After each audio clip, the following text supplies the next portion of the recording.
Yo tout le monde, j'espère que vous allez tous très très bien. On se retrouve pour une vidéo pronostic Barcelone-Bayern de Munich, quart de finale de Ligue des Champions ce soir. N'oubliez pas le petit abonnement, le petit like si tu aimes ce concept de vidéo et de mettre un petit commentaire. Voici la compo du FC Barcelone ce soir. Elle n'est pas sûre à 100%, mais c'est ce qui ressort le plus dans les médias et c'est ce qui a été essayé à de nombreuses reprises cette semaine à l'entraînement du Barça. Sans plus attendre, passons à la défense, avec un grand Ter Stegen dans les buts, le meilleur à son poste dans le monde aujourd'hui. Actuellement, c'est le meilleur, il sort des arrêts de ouf, il sauve le Barça à de nombreuses reprises encore cette saison. Donc là-dessus, il n'y a pas photo, c'est normal qu'il soit titulaire, il n'y a rien à dire. Alba, rien à dire aussi, il va mouiller le maillot, il va se donner à fond, il va faire le taf, il n'y a rien à dire. L'anglais, pareil, j'ai rien à dire. Ces derniers temps, il est très très fort, il est en train d'exploser, il est en train de progresser, il a une marge de progression énormissime avec le FC Barcelone cette saison, encore une fois. Si ce soir, il est dans un grand soir comme Piqué, ils peuvent faire très très mal et être difficiles à passer. Faut pas oublier que cette charnière est un peu sous-estimée ces derniers temps. Parce que le Barça n'est pas au meilleur de sa forme ces derniers temps. Mais faut pas les sous-estimer. L'anglais est très très très très fort. Piqué pareil. Piqué qui est un taulier, qui est le meilleur, l'un des meilleurs défenseurs de l'histoire de l'Espagne avec Ramos. Donc c'est dire la qualité de ce joueur. L'anglais, c'est sûr que c'est un peu plus jeune, peut-être un peu un manque d'expérience, mais pour moi, il est très fort et il fera le taf largement ce soir. Piqué aussi. S'ils sont dans un grand soir, les deux là, Lewandowski, il peut avoir peur. Parce que ça sera très dur de les passer. Il va falloir ruser d'intelligence pour Lewandowski pour réussir à marquer face à cette charnière défensive. Là où je mets des doutes, c'est sur le poste de Roberto. J'aurais préféré voir Semedo, qui est un peu plus rapide, certes, peut-être moins physique, mais face à un Coman ou un Gnabry, j'aurais préféré un Semedo qui est capable de rivaliser niveau vitesse. Parce que Roberto, ça va être très très compliqué d'arrêter un Coman en pleine vitesse. On sait que la vitesse fait très très mal. Donc c'est là que je mets des doutes. On verra ça ce soir, mais pour moi, c'est peut-être la faille du FC Barcelone ce soir. C'est ce côté droit. Sachant qu'on va passer au milieu de terrain et qu'on connaît Bousquet. Hein, il lance sur une ou deux touches de balle, il peut lancer un contre à une vitesse folle. Il guide le jeu, c'est la passe. Euh, c'est le joueur parfait, relayeur qui gère le jeu, qui lance la première passe et compagnie. Il n'y a rien à dire. De Jong, très intéressant défensivement, très intéressant offensivement. C'est un très bon joueur qui a explosé à l'Ajax la saison dernière et qui est en train de progresser cette année avec le FC Barcelone. Il est en train de devenir un très très grand milieu de terrain et il fera parler beaucoup de lui à l'avenir, je pense. Vidal, on connaît Vidal, passé dans de grands clubs comme la Juventus, comme le Bayern Munich, qui va rencontrer ce soir, qui va avoir à cœur de montrer que le Bayern n'aurait pas dû le vendre.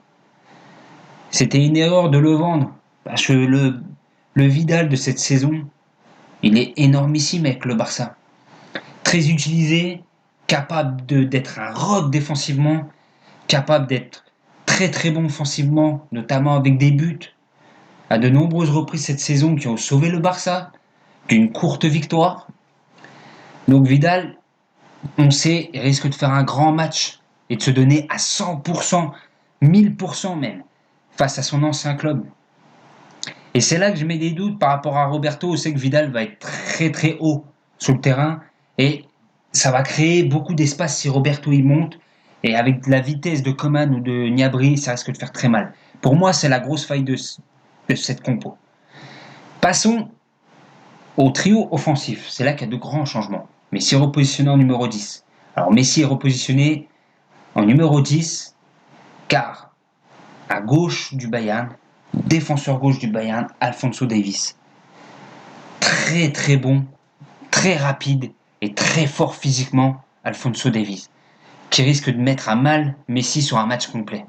On connaît Messi, il est énormissime, c'est le meilleur joueur au monde avec CR7, mais face à un défenseur qui le pousse à courir plus vite, qui le pousse à se donner encore plus, il risque d'être cramé rapidement, Messi. On connaît, c'est pas sa qualité, l'endurance, même s'il est très bon, qui tient un match face à un défenseur pareil, ça risque d'être compliqué.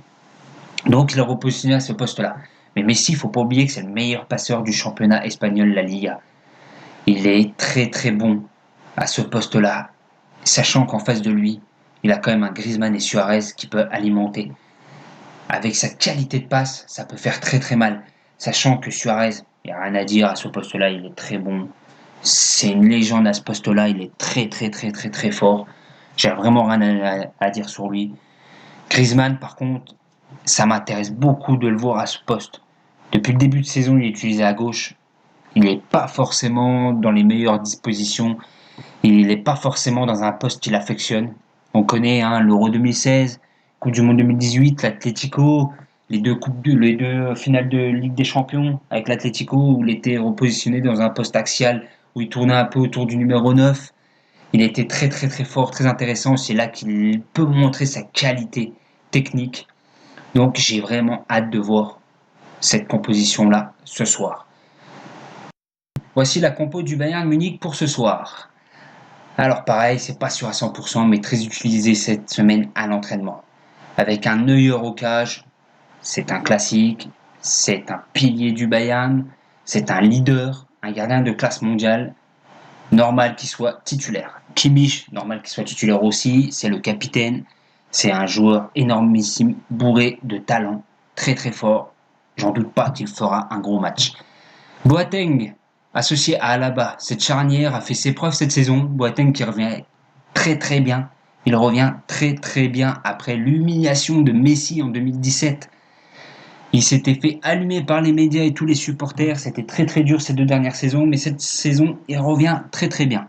Alaba, on connaît, il fait vraiment le taf en défenseur central. Il compense le manque de vitesse de Boateng souvent. C'est une charnière très complémentaire et très efficace qui fait ses preuves. Davis, joueur énormissime, révélation à son poste de l'année.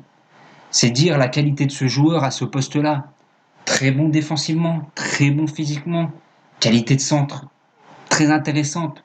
Il est capable d'être très bon offensivement, très bon défensivement. Il est capable de faire tout le match des allers-retours entre la défense et l'attaque. Très très bon joueur. Le milieu Alcantara associé à Goretzka. Milieu de terrain qui a fait ses preuves cette saison. Très complémentaire. Les deux savent bien défendre, savent bien attaquer, notamment Goretzka, offensivement peut-être un peu au-dessus d'Alcantara. Mais c'est une association parfaite pour le Bayern.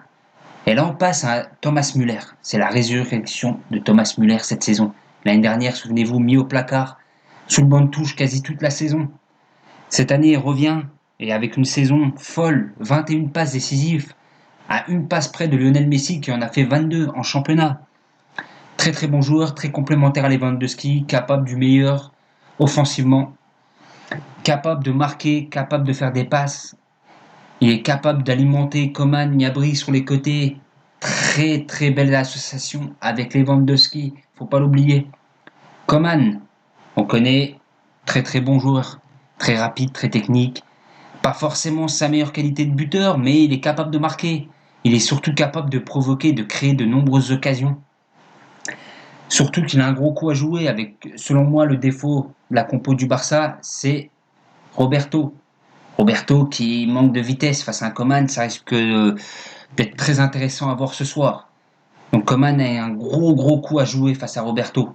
Gnabry, on connaît. Maintenant, il faut qu'il prouve dans les grands matchs que c'est un joueur mondial. Il a prouvé déjà avec l'Allemagne, avec le Bayern, il n'a pas forcément eu de gros matchs à se mettre sur la dent, mais il va prouver ce soir. Vous allez voir que Gnabry va faire un très gros match. Il va faire un très gros match, il va être très très bon. Passons à Lewandowski. Mais Lewandowski, qui a marqué 34 buts cette saison en championnat, il a égalé le record vieux de Gerd Müller. Un vieux record de Gerd Müller de 34 buts sur une saison.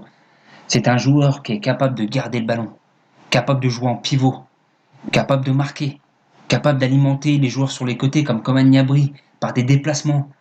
Très intelligent. C'est un très bon attaquant. Et cette compo du Bayern peut faire très très mal. Si l'équipe du Bayern est à 100% ce soir, ça peut faire très très mal au Barça. Mais attention, le Barça, on connaît tous, c'est une très belle équipe. Donc voilà, pour moi, il n'y a pas trop de défauts dans cette compo du Bayern. J'ai mis des doutes sur Boateng, j'espère qu'il n'aura pas trop peur de Messi cette année. J'espère qu'il sera à 100%. Voilà, je mets des doutes sur Roberto pour le Barça, je mets des doutes pour Boateng sur le Bayern, mais pour moi, la compo du Bayern est peut-être moins problématique que celle du Barça. Celle du Barça, c'est un nouveau style de jeu, même s'il est déjà utilisé, c'est plus rare. Le Bayern, ce style de compo, il le joue régulièrement. Ils ont l'habitude de jouer comme ça. Après, il manque Pavard qui fait que Kimmich prend sa place et Kimmich n'est pas dans, notamment au milieu défensif avec Alcantara. À voir ce que ça donne. Donc le duel de ce match, forcément, Messi-Lewandowski, ça sera le duel du match. Quel joueur va surclasser l'autre? Quel joueur va permettre à son équipe de se qualifier pour les demi-finales? Ça sera ce soir le verdict. Moi, j'ai mon petit avis là-dessus. Moi, je vois le Barça d'une courte tête se qualifier. Le Bayern est très très chaud ces derniers temps. Mais je pense que le Barça reste au-dessus et je pense que Messi va permettre au Barça de gagner ce soir. C'est mon pronostic. Dites-moi en commentaire votre pronostic à vous, qui vous voyez gagner. Et n'oubliez pas de liker cette vidéo, de la partager et de me dire en commentaire qui vous voyez gagner ce soir. Ciao tout le monde.